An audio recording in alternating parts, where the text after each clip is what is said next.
নমস্কাৰ আপোনালোক সকলোকে পুনৰবাৰ স্বাগতম নস্মাই মজিদ বন্ধুসকল বলগতে চামক আজি সন্ধিয়াৰ 7টা গুৰুত্বপূৰ্ণ খবৰ। প্ৰথমটো খবৰ, এডিআৰই পৰীক্ষাৰ প্ৰশ্নকাকত ভাইৰেল সন্দৰ্ভত ধেমাজিত 3জনক গ্ৰেপ্তাৰ আৰু লগতে 10জনক আটক। ধেমাজি জিলাৰ চিমেনচাপুৰীত অনুষ্ঠিত হোৱা এডিআৰইৰ 3য় বৰ্গৰ নিযুক্তি পৰীক্ষাৰ প্ৰশ্নকাকত ফাদিলৰ ঘটনাক লৈ আৰক্ষীয়ে ইতিমধ্যে গ্ৰেপ্তাৰ কৰিছে 3জন লোকক। লগতে 10জনক খুদাপোছাৰ বাবে আটক কৰিছে আৰক্ষীয়ে। ইয়াৰে গ্ৰেপ্তাৰ হোৱা 3জন হৈছে ক্ৰমে ফটোগ্ৰাফাৰ মংগল সিং বসুমতাৰী, কেন্দ্ৰটোৰ নিৰীক্ষক মনোহৰ নাৰ্জাৰী আৰু পৰীক্ষাৰ্থী ডিজেন বড়ো। উল্লেখযোগ্য যে ফটোগ্ৰাফাৰ মংগল সিং বসুমতাৰীয়ে মোবাইলত ফটো উঠাই আত্মীয়লৈ প্ৰেৰণ কৰিছিল এই প্ৰশ্নকাকত।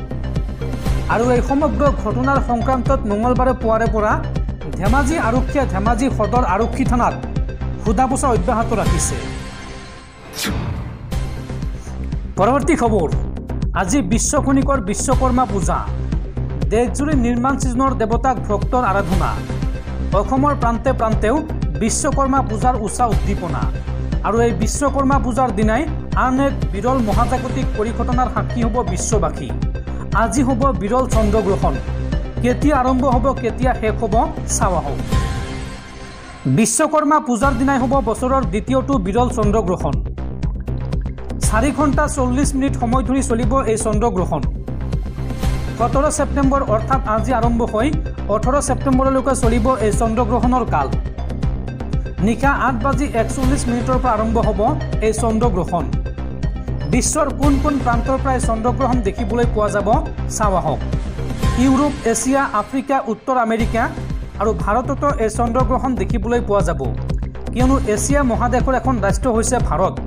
সেই হেতুকে ভাৰতৰ পৰা দেখিবলৈ পোৱা যাব এই বিৰল চন্দ্ৰগ্ৰহণ। লগতে দক্ষিণ আমেৰিকা, প্ৰশান্ত মহাসাগৰ, আটলাণ্টিক মহাসাগৰ আৰু ভাৰত মহাসাগৰৰ পৰা দৃশ্যমান হ'ব এই চন্দ্ৰগ্ৰহণ। নিশা 12:47 অন্ত পৰিব এই চন্দ্ৰগ্ৰহণৰ। কৌশিকী অমাৱস্যাৰ দিনাই হোৱা এই চন্দ্ৰগ্ৰহণত পৰিব অত্যন্ত ভাল প্ৰভাৱ। আৰু নিয়ম অনুযায়ী এই অমাৱস্যা তিথিত নিৰামিষ আহাৰ গ্ৰহণ কৰিব লাগে। পৰৱৰ্তী খবৰ, দিল্লীৰ পৰৱৰ্তী মুখ্যমন্ত্ৰী হ'ব আতিশী মাৰ্লেনা। আতিশী মাৰ্লেনা হ'ব দিল্লীৰ নতুন মুখ্যমন্ত্ৰী।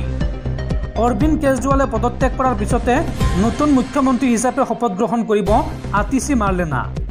আজি অৰবিন্দ কেজৰিৱালৰ বাসগৃহত অনুষ্ঠিত হোৱা বিধায়িনী দলৰ বৈঠকত লোৱা হৈছে এই বৃহৎ সিদ্ধান্ত।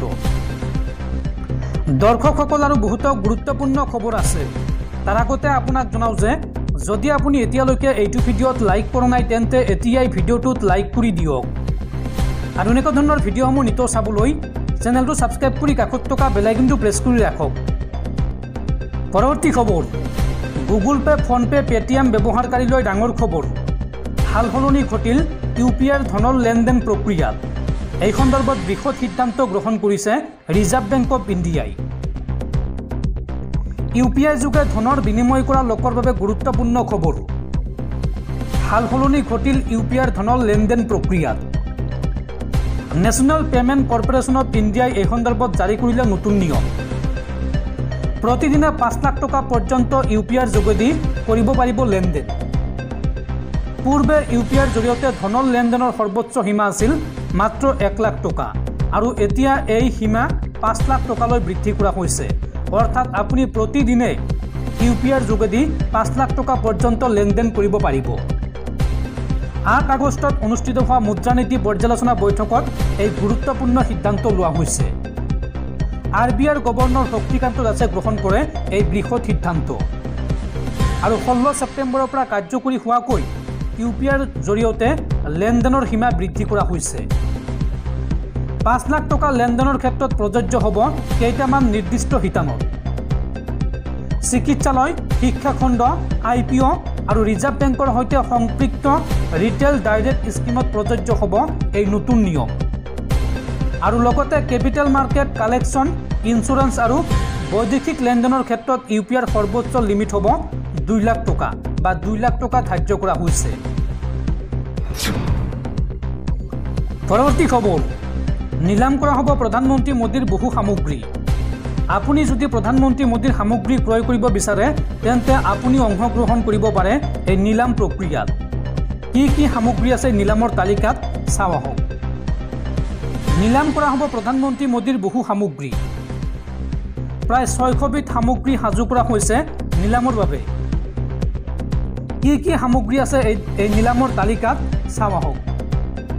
নিলাম হ'ব ৰাম মন্দিৰৰ আৰ্হি, পেৰা অলিম্পিকৰ পদক, বেডমিণ্টন ৰেকেট আৰু দেশে বিদেশে মোদীয়ে লাভ কৰিছিল এইসমূহ সামগ্ৰী। নিলামৰ জৰিয়তে লাভ কৰা ধনৰাশি জমা হ'ব ৰাষ্ট্ৰীয় গংগা কোষ সংস্থাৰ বেংক একাউণ্টত। ৰাম মন্দিৰৰ আৰ্হিটোৰ মূল্য নিৰ্ধাৰণ কৰা হৈছে 5.50 লাখ টকা। ময়ূৰৰ এটা মূৰ্তি আছে যিটোৰ মূল্য 3.30 লাখ টকা ধাৰ্য কৰা হৈছে। ৰূপৰ এখন বীণাৰ মূল্য 1.65 লাখ টকা ধাৰ্য কৰা হৈছে। আৰু প্ৰধানমন্ত্ৰীৰ জন্মদিনটোৰ পৰা অৰ্থাৎ আজিৰ পৰা আৰম্ভ হ'ব এই নিলাম প্ৰক্ৰিয়া। নিলাম প্ৰক্ৰিয়াৰ অন্ত পৰিব অহা 2 অক্টোবৰত। কেন্দ্ৰীয় মন্ত্ৰী গজেন্দ্ৰ সিং শেখাৱতে ৰাজহুৱা কৰিছে এই কথা। পৰৱৰ্তী খবৰ, মুখ্যমন্ত্ৰী হিমন্ত বিশ্ব শৰ্মাই শিশু বদৰুদ্দিনৰ ৰূপত সৃষ্টি কৰিছে বিধায়ক আশ্ৰাফুল হুছেইনক। হিন্দু মুছলমানৰ মাজত কাজিয়া লগাব বিচাৰিছে হিমন্ত বিশ্ব শৰ্মাই। হিমন্ত বিশ্ব শৰ্মাৰ ৰাজনীতিয়েই হৈছে হিন্দু মুছলমানৰ মাজত মেৰুকৰণ কৰা। উজনি অসমৰ জনতাই হিমন্ত বিশ্ব শৰ্মাই পতা জালত ভৰি নিদিব। এই মন্তব্য কৃষক মুক্তি সংগ্ৰাম সমিতিৰ সাধাৰণ সম্পাদক বিদ্যুৎ শইকীয়াৰ। ৰাজনৈতিক বদৰুদ্দিন আজমল নিধন হোৱাৰ পিছত এতিয়া শিশু বদৰুদ্দিন আজমল সৃষ্টি কৰিব বিচাৰিছে হিমন্ত বিশ্ব শৰ্মাই। শিশু বদৰুদ্দিন আজমলৰ জৰিয়তে মুছলমানৰ হৈ টান টান কথা কৈ উজনি অসমৰ জনতাক উত্তেজিত কৰাব বিচাৰিছে। শিশু বদৰুদ্দিন আজমলৰ ৰূপত বিধায়ক আশ্ৰাফুল হুছেইন। সৰু সৰু বহু শিশু বদৰুদ্দিন আজমল সৃষ্টি কৰি আছে হিমন্ত বিশ্ব শৰ্মাই। হিমন্ত বিশ্ব শৰ্মাৰ ৰাজনীতিয়ে হৈছে হিন্দু মুছলমানৰ মেৰুকৰণ কৰা। উজনি অসমৰ জনতাই হিমন্ত বিশ্ব শৰ্মাই পতা জালত ভৰি নিদিব। হিন্দু মুছলমানৰ মাজত কাজিয়া লগাব বিচাৰিছে হিমন্ত বিশ্ব শৰ্মাই। মিয়াক খেদিবলৈ বীৰ লাচিত থানাক আগবঢ়াই দিলে নহ'ব। মিয়া অনামিয়াৰ মাজত কাজিয়া লগাই 2026 নিৰ্বাচনী বৈতৰণি পাৰ কৰাব বিচাৰিছে হিমন্ত বিশ্ব শৰ্মাই। আশ্ৰাফুল হুছেইনৰ কথা মতে অসমৰ মানুহ নচলে। আশ্ৰাফুল শিশু দালাল। এই মন্তব্য কৃষক মুক্তি সংগ্ৰাম সমিতিৰ সাধাৰণ সম্পাদক বিদ্যুৎ শইকীয়াৰ। পৰৱৰ্তী খবৰ, ৰাজ্য কঁপাই যোৱা ধিঙৰ কিশোৰী যৌন নিৰ্যাতনৰ ঘটনাক লৈ ডাঙৰ খবৰ। আৰক্ষীৰ জিম্মাত মৃত্যু হোৱা তোফাজ্জুল আছিল অন্য যুৱক। ঘটনা সন্দৰ্ভত গুৱাহাটী হাইকোৰ্টত গোচৰ ৰুজু। নগাঁও জিলাৰ ধিঙত সংঘটিত হোৱা কিশোৰীৰ যৌন নিৰ্যাতনৰ ঘটনাক লৈ আহিছে এক ডাঙৰ খবৰ। আৰক্ষীৰ জিম্মাত থকাৰ অৱস্থাতে পুখুৰীত পৰি মৃত্যু হোৱা তোফাজ্জুল ইছলাম নাছিল যৌন নিৰ্যাতনকাৰী। একে নামৰ আন এজন যুৱকে এই ঘটনাৰ সৈতে জড়িত আছিল। অভিযোগ অনুসৰি মৃত্যু হোৱা তোফাজ্জুল আৰু অভিযুক্ত তোফাজ্জুল 2জন বেলেগ বেলেগ যুৱক। ইতিমধ্যে মৃত্যু হোৱা তোফাজ্জুলৰ পৰিয়ালে এই ঘটনাৰ ন্যায় বিচাৰি গুৱাহাটী উচ্চ ন্যায়ালয়ৰ দ্বাৰস্থ হৈছে। সোমবাৰে ন্যায়ালয়ত মৃত তোফাজ্জুলৰ পৰিয়ালৰ হৈ গোচৰ প্ৰক্ৰিয়া চলোৱা অধিবক্তা জুনেদ খালিদে কয় যে সামাজিক মাধ্যমত তোফাজ্জুলৰ যিটো ফটো ভাইৰেল হৈছে সেয়া তোফাজ্জুল নহয়। আৰক্ষীয়ে অন্যায়ভাৱে তেওঁক গ্ৰেপ্তাৰ কৰিছিল আৰু পৰৱৰ্তী সময়ত আৰক্ষীৰ জিম্মাতে মৃত্যু হৈছিল। অধিবক্তাগৰাকীয়ে পুনৰ কয় যে আমি আৰক্ষীৰ এনে কাণ্ডৰ বিৰুদ্ধে ন্যায়ালয়ৰ কাষ চাপিছোঁ। ভাইৰেল হোৱা ফটোখন তোফাজ্জুলৰ নহয় আৰু আৰক্ষীৰ ভুলৰ বাবেই তোফাজ্জুলৰ মৃত্যু হোৱা বুলি পৰিয়ালৰ লোকে অভিযোগ কৰিছে। ন্যায়ালয়ে এতিয়া নিৰ্ধাৰণ কৰিব তোফাজ্জুলে অপৰাধ কৰিছিল নে নাই।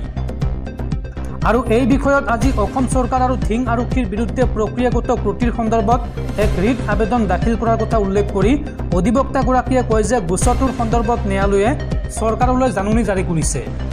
উল্লেখযোগ্য যে যোৱা 22 আগষ্টত ধিঙত এগৰাকী 14 বছৰীয়া ছাত্ৰীক তিনি বিশেষ সম্প্ৰদায়ৰ যুৱকে যৌন নিৰ্যাতন কৰাৰ অভিযোগ কৰিছিল। ইয়াৰ পিছতে মূল অভিযুক্ত তোফাজ্জুলৰ এখন ফটো সামাজিক মাধ্যমত ভাইৰেল হৈ পৰিছিল, কিন্তু এই ফটোখন ভুলকৈ প্ৰচাৰ কৰা হৈছিল। ইয়াৰ পিছতে আৰক্ষীয়ে তোফাজ্জুলক গ্ৰেপ্তাৰ কৰিছিল যদিও পৰিয়ালৰ লোকক এই বিষয়ে কোনো কথা কোৱা নাছিল আৰক্ষীয়ে।